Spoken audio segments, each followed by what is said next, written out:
Bonjour, bienvenue sur la pratique du droit de la commande publique.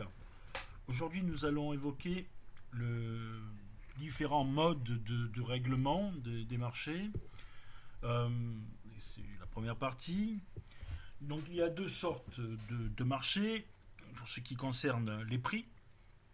Les marchés à prix forfaitaire, où le prix est payé au fournisseur et indépendant des difficultés qu'il a pu rencontrer dans l'exécution du marché, ce qui ne signifie pas, on le verra plus tard, que ce prix est le prix inscrit au marché ou le prix de base.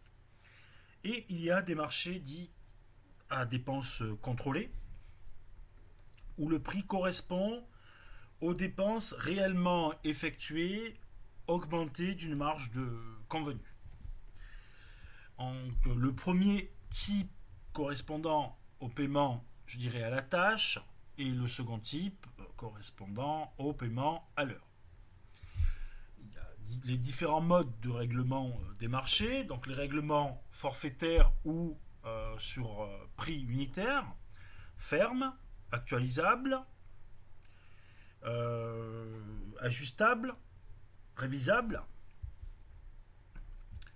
Il y a les dépenses contrôlées et les dépenses réelles. Donc les dépenses contrôlées, l'exécution des prestations reste sous la responsabilité de l'entreprise. Puis il y a les marchés de régie où l'exécution des prestations se fait sous la responsabilité de la collectivité publique qui est contractante, qui a signé le contrat. Donc il y a des cas particuliers, donc les règlements mixtes, donc en partie forfait, en partie dépenses contrôlées, voire en régime. Il y a des règlements de dépenses contrôlées avec plafond, des marchés à l'intéressement et des marchés à prix provisoire. Donc les marchés à prix forfaitaire, dans les marchés, le prix est fixé à l'avance et le fournisseur sera payé indépendamment des dépenses réelles pour l'exécution des fournitures. Cependant, le prix peut dans certains cas être revu pour tenir compte des facteurs économiques sur lesquels le fournisseur n'a aucune prise, la variation des prix de matières nécessaires à l'exécution du marché, la hausse générale des salaires, le changement des prix de certains services. Donc on peut dire que dans ces cas, le prix est fixé en euros constants. Lorsque la fourniture inclut des produits importés, on peut aussi tenir compte des variations des cours monétaires. Si on ne tenait pas compte de toutes ces variations économiques qui échappent à la volonté des fournisseurs, celui-ci devrait naturellement se couvrir contre le risque correspondant et majorer ses prix. En conséquence, de façon forcément arbitraire, les périodes de forte variation économique, ceci pourrait conduire soit à la ruine du fournisseur, soit au paiement d'un prix exorbitant par l'administration. C'est pourquoi je veux dire que le forfait est en général un forfait technique car la technique est supposée être maîtrisée par le fournisseur.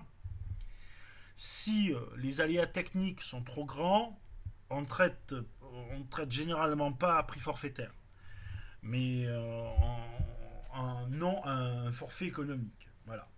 Dans certains marchés à prix forfaitaire, ce n'est pas le prix global qui est fixé, mais une série de prix unitaires de produits, travaux ou de services dont les quantités ne sont pas fixées à l'avance, mais commandées au fur et à mesure des besoins constatés en fin de marché.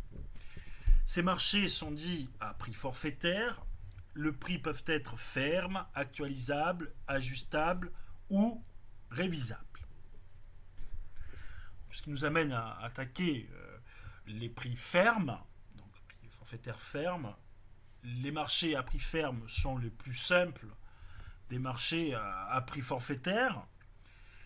Les, euh, les prix sont finalement payés, sont inscrits au marché. Ils peuvent varier ni en fonction des aléas techniques, ni en fonction des aléas économiques.